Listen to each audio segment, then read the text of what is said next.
Zajmę się teraz trochę główką tej gitary. Więc tutaj kilka rzeczy muszę zrobić. To znaczy przód będę barwił na kolor, podobnie jak korpus. Tylko że chciałbym, żeby ten jakby wierzchnia część tego klonu była w kolorze, a ten boczny brzeg żeby został w takim naturalnym kolorze, nie barwiony. No i muszę jakoś zagwarantować, żeby jak będę tutaj to wszystko bejcą barwił, żeby ten kolor mi tutaj się nie chlapnął gdzieś i nie zabarwił tego boku. No i na to sposób jest taki, że pokryję to szelakiem. Szelak. Taka sympatyczna mieszanina to są takie płatki. Tak, kupuje się w postaci płatków, to jest zrobione bodajże z odwłoków, czy też skrzydełek jakiegoś robala, który mieszka w Chinach. To się rozpuszcza w alkoholu i to potem wychodzi taka bardzo fajna siecz, którą można używać do wykańczania. A w moim przypadku tutaj to będzie służyć właśnie do tego, żeby jak to pokryję szelakiem tutaj, no to ta bejca mi tego na to drewno nie wejdzie, bo ten szelak to po prostu zabezpieczy. Musi zrobić specjalnie równo, więc to mogę właśnie zrobić przy pomocy pędzla. Przy okazji szelak pokazuje jaki ładny będzie kolor tego, jak się to wykończy.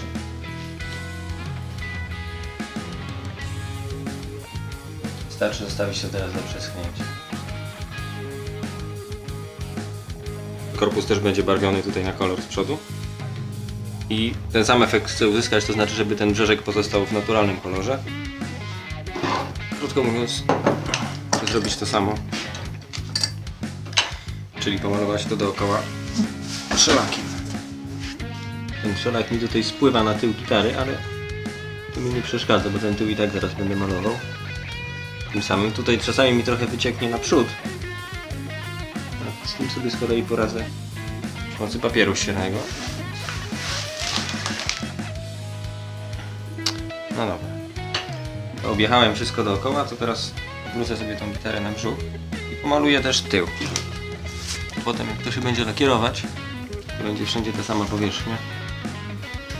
Krótko mówiąc, rozpoczęliśmy wykańczanie. Ja nie wspomniałem o tym, ale ten korpus cały był przeszlifowany papierem ściernym.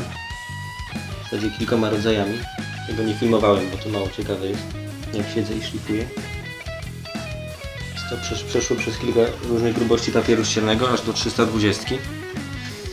Teraz jest po 320. Można malować. Przy okazji widać, jaki kolor ta gitara będzie docelowo miała. No. Teraz pozostawiam to, żeby sobie w spokoju wyschło. Przed następnymi krokami. Jeszcze pokażę. Tak sobie maluję tą gitarę w najlepsze, a właśnie się zorientowałem, że zapomniałem o jednej rzeczy. Mianowicie tutaj w tym miejscu powinna być wtyczka. Normalnie gitara ma tutaj wtyczkę, przez którą się podłącza kabel, żeby też było słychać.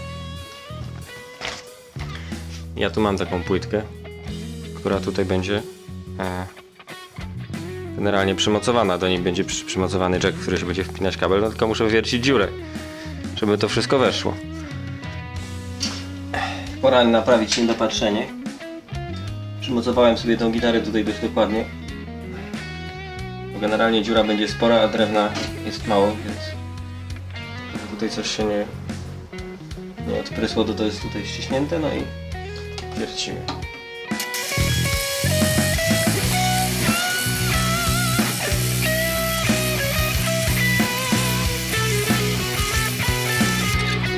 Proszę bardzo.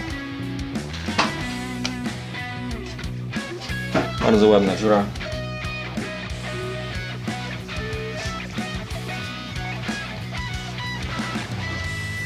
Wszystko nam wyschło. Przynajmniej z grubsza. Więc jedziemy z kolejnym etapem. Kolejny etap to jest papier ścienny, którym ja to teraz przetrę. Zaraz wyjaśnię, po co ten papier ścienny.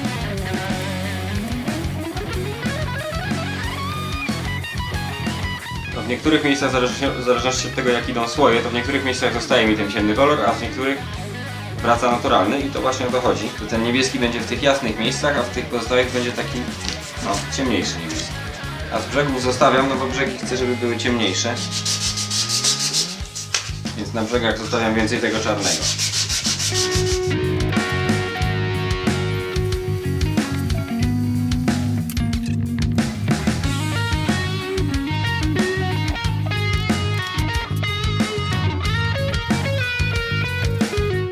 To mi się z grubsza podoba. Jedziemy z następnym kolorem, czyli z kolorem niebieskim i to jest, zdaje się, ten. To jest kolor niebieski.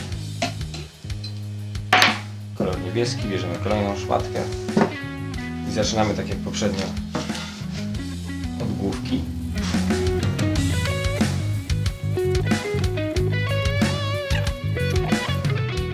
No i teraz uwaga, dzięki temu, że tu dookoła pociągnąłem szelakiem, to ten kolor mi tutaj nie wycieka, nie brudzę tych boków. Jak brudzę, to łatwo zejdzie i dzięki temu mamy tutaj po bokach czysty klon, niepokolorowany. Taki sympatyczny efekt. W ten sposób uzyskuję. Korpus.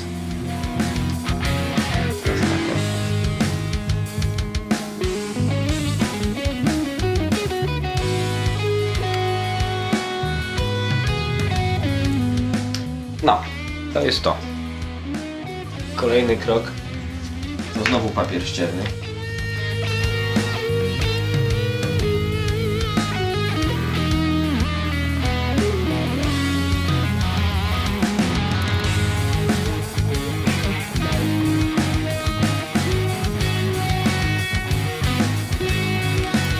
Ostatnia rzecz to kolor zielony.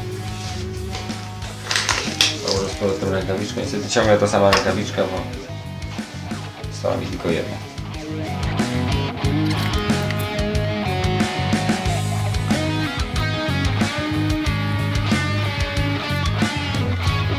Przejście między zielonym a niebieskim nie jest w tej chwili najlepsze. Może mi się to jeszcze uda poprawić, ale to za chwilę spróbuję na razie to robić.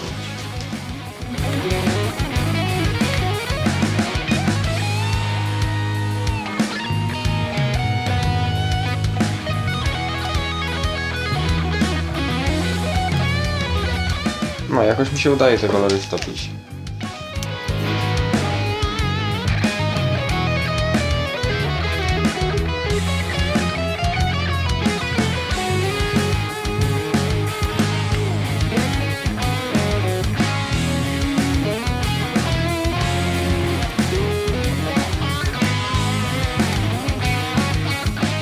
No, to jest mniej więcej to, o co mi chodziło.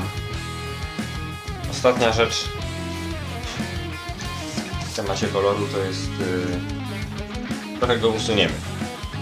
Znaczy tutaj przez środek jeszcze to przeszlifuję.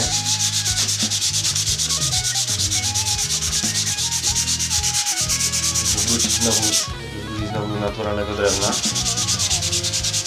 Czyli krótko mówiąc rozjaśnić to.